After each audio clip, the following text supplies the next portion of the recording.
Hello everyone, my name is Cheok. I am a graduate student of Hanyang University, Korea. My advisor is Professor Simon Song. Today, I'm going to talk about flow analysis using magnetic resonance velocimetry on wire-wrapped wood bundle of sodium-cooled fast reactor. First of all, I'll explain the background of our research. SFR is next-generation reactors using liquid sodium as a coolant.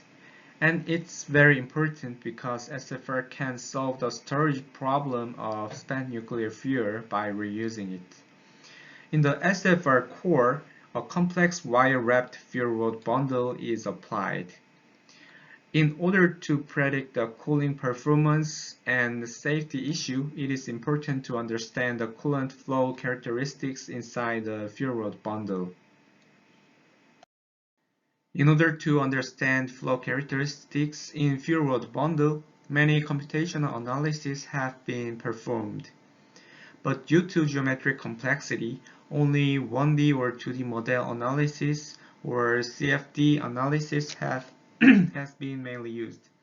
And also CFD is hard to gain reliability without experimental data. So many researches were conducted to gain velocity data by experiments. Although some researches were conducted to get velocity field using sampling probe or 2D PIV, but they still did not obtain the whole velocity field due to geometric complexity and the complex physical limitations of the optics.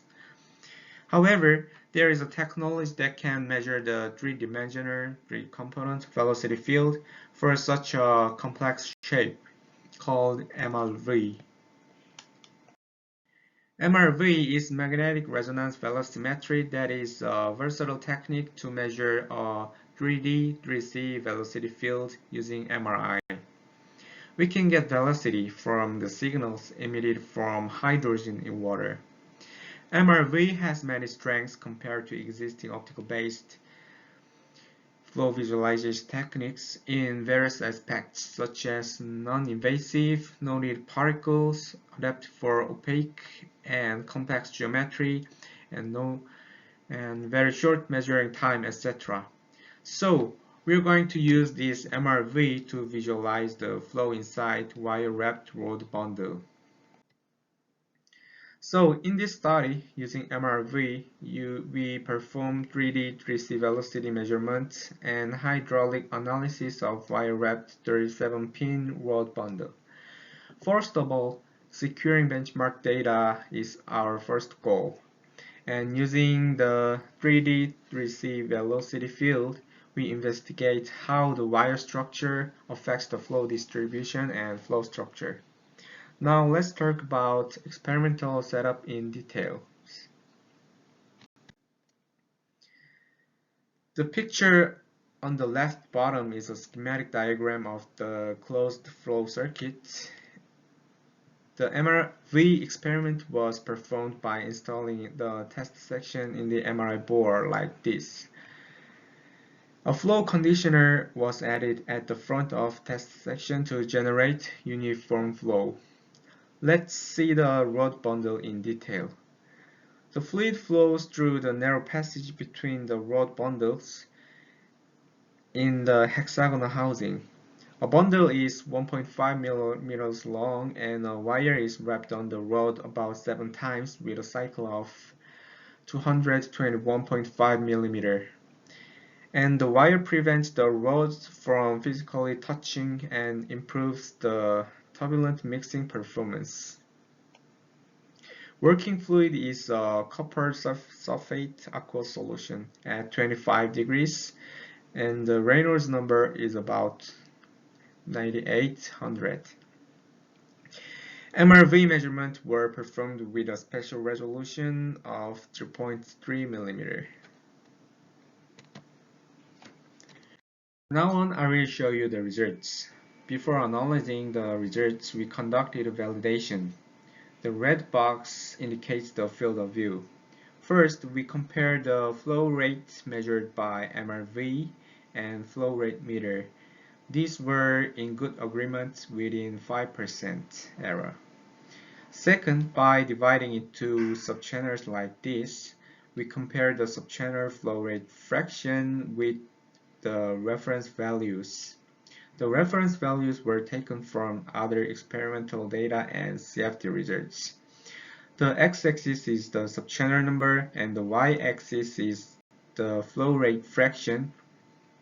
And as you can see, a similar flow rate fraction is obtained for each subchannel group.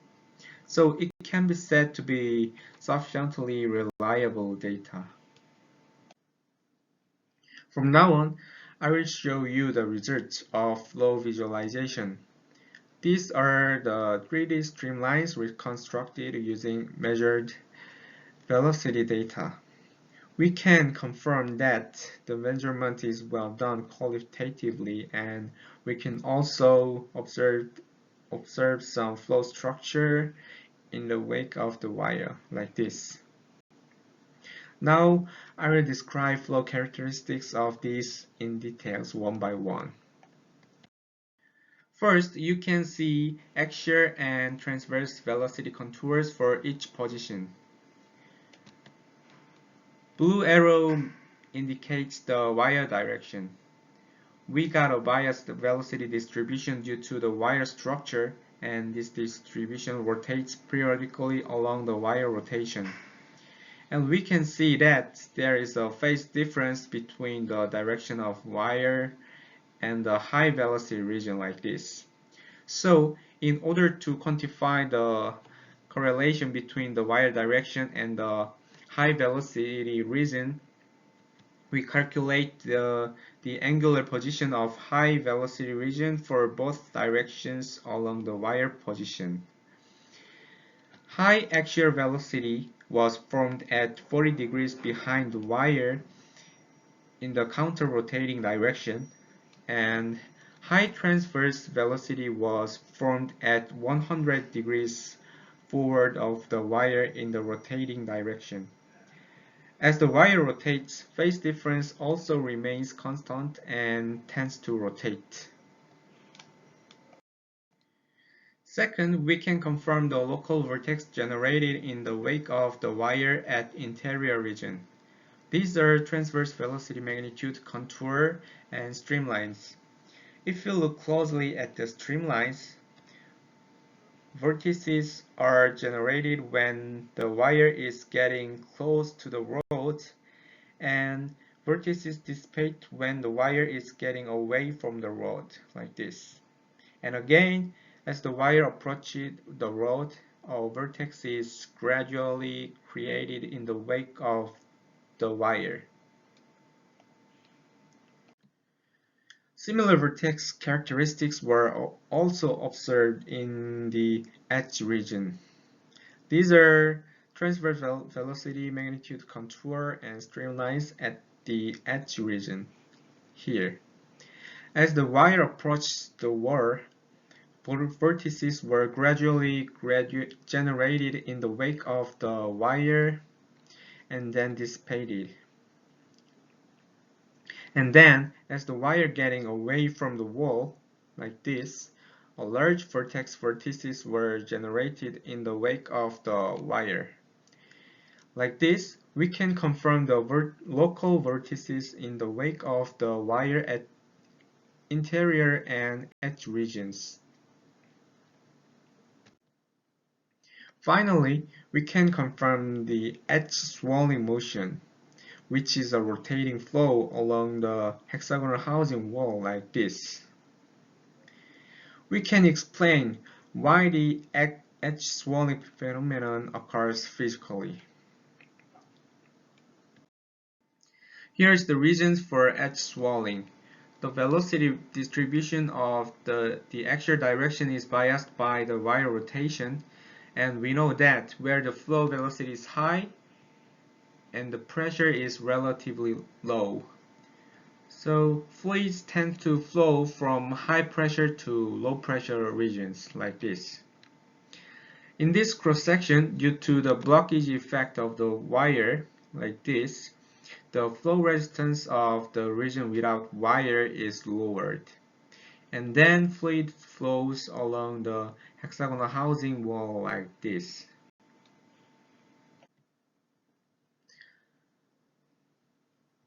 Let's summary. In this study, we got 3D 3C velocity field of wire-wrapped rod bundle using MRV. We can summarize the main flow characteristic into three types. First, there is phase difference about 140 degrees between high velocity regions in the axial and transverse direction. As the wire rotates, phase difference also remains constant and tends to rotate. Second, local vortices were generated in the wake of the wire at interior and edge regions. Third, the pressure difference and the blockage effect of the wire caused the edge swelling flow, which is the rotating flow along the hexagonal housing wall. Thank you for listening my presentation.